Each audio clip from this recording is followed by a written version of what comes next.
Hey everyone, I'm working to hit 1,000 subscribers and I need your help to get there. If you enjoy this content, please hit that subscribe button right now. It always starts the same way, doesn't it?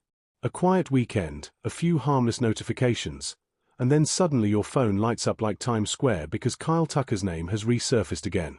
Just when you thought the waiting game couldn't stretch any further, it does, like an elastic band pulled to its absolute limit.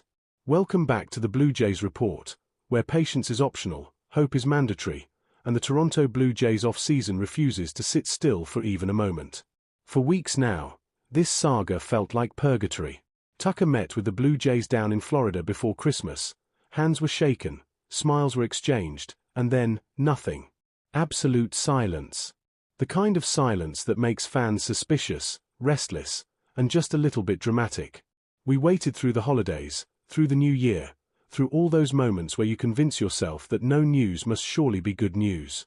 But baseball, like life, rarely rewards blind faith without first testing it. And now, finally, movement. Over the weekend, it was reported that Kyle Tucker met with the Los Angeles Dodgers and the New York Mets.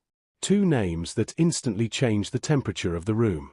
Two franchises that carry weight, history, and, crucially, money. For some fans, that news landed like a punch to the stomach. The Dodgers? The Mets? Haven't we been hurt enough already? But here's where perspective matters, because strangely enough, this might be exactly what Toronto needed. Until now, the Blue Jays were stuck in an awkward limbo. They were clearly interested, reportedly the most willing to talk long-term, but they had no real competition forcing their hand. And when you're negotiating without pressure, you wait. You let the price drift down. You take your time. From Toronto's point of view, why rush into a monster deal when nobody else is sprinting toward it?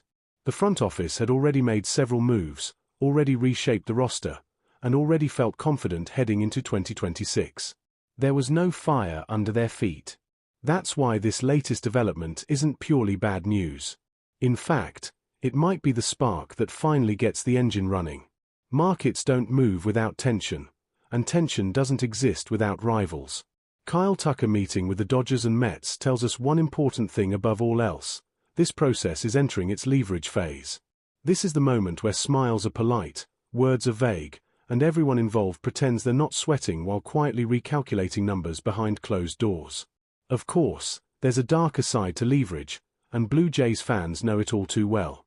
Toronto has been used as a bargaining chip before, the respectable bidder whose interest conveniently drives up offers elsewhere. The fear, naturally, is that history repeats itself, that Tucker's camp floats Toronto's long-term willingness just long enough to squeeze extra value out of Los Angeles or New York. But there's also a chance, a very real one, that this time the shoe is on the other foot. If you're Kyle Tucker, this is your one true bite at the apple. This is the contract that defines your career, the deal that sets up generations. The expectation has always been enormous, somewhere in the range of $300 to $400 million, spread over a long-term commitment. And here's where the differences between these teams start to matter. The Dodgers, from what's being whispered, are willing to go big on annual value but short on years. The Mets seem to be hovering somewhere in the middle, flirting with the idea of a 5-year deal.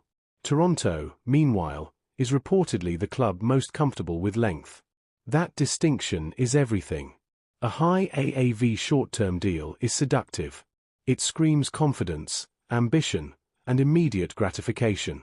But it also carries risk. Baseball careers are fragile things, and Tucker knows that better than most. He's dealt with injuries. He's built part of his value on athleticism, defense, and speed. Those tools don't age gracefully. One awkward slide, one lingering leg issue, and suddenly your next trip to free agency doesn't look quite so lucrative. This is where the Blue Jays quietly become incredibly appealing. Long-term stability isn't glamorous, but it's powerful. It offers security against the unpredictable nature of the sport. It says, we believe in you not just for 2 or 3 seasons, but for the long haul. For a player who has already won a World Series and understands how fleeting success can be, that kind of commitment carries weight. The Mets, on the other hand, feel like a harder sell. Yes, they have resources. Yes, they have ambition. But questions linger. Letting Pete Alonso walk, an unsettled pitching picture, and the ever-present sense of tension between the front office and ownership don't exactly scream stability. If New York truly wants to win this race, they'll need to overpay, not just in dollars but in conviction. And if they do that, it forces Toronto to respond in kind. This is the moment where the Blue Jays can no longer afford to wait. The strategy of letting the price drop has run its course. If they want Kyle Tucker, they must now lean fully into their advantage. That means a strong annual value paired with a longer guarantee. No half measures. No hoping that patience alone wins the day. Star players don't come cheap, and championships are rarely built on caution. Yet, despite the noise, there's an underlying sense of calm that shouldn't be ignored. This was always going to happen. Kyle Tucker was never going to spend an entire off-season talking only to Toronto. He's the premier free agent on the market, and premier players attract attention like gravity. The fact that the Dodgers and Mets are now involved doesn't mean the Blue Jays are losing ground. It means the race has officially begun. And here's the part that keeps Toronto firmly in the driver's seat. Long-term money matters. Generational wealth matters. The guarantee matters. If you strip away the logos and the narratives, the fundamental question becomes very simple. Do you take a shorter deal with more immediate risk, or do you lock yourself into a future where one injury doesn't change your family's life forever? For many players, that answer is obvious. From the Blue Jays' perspective, the fit makes sense too. Contracts are coming off the books. George Springer's role has already shifted toward designated hitter. Dalton Varsho's future remains uncertain. The outfield, once a position of long-term clarity, is quietly opening up. Ross Atkins has always liked continuity, always liked extending windows rather than slamming them shut. Kyle Tucker does exactly that. He isn't a band-aid. He's a cornerstone. History also suggests a familiar pattern. Toronto likes to identify a core, pay it, and ride it. Springer was that guy once. Now, as his chapter slowly winds down, the need for a new centerpiece becomes unavoidable. Tucker fits the profile perfectly.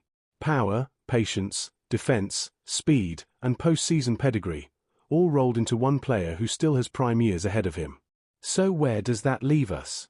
Honestly, in a better place than it might feel at first glance. Yes, competition has arrived. Yes, the price may rise. But this was always the cost of doing business at the top of the market. The Blue Jays knew that eventually they would have to show their hand. That moment is now. Over the next few weeks, reports will continue to trickle out.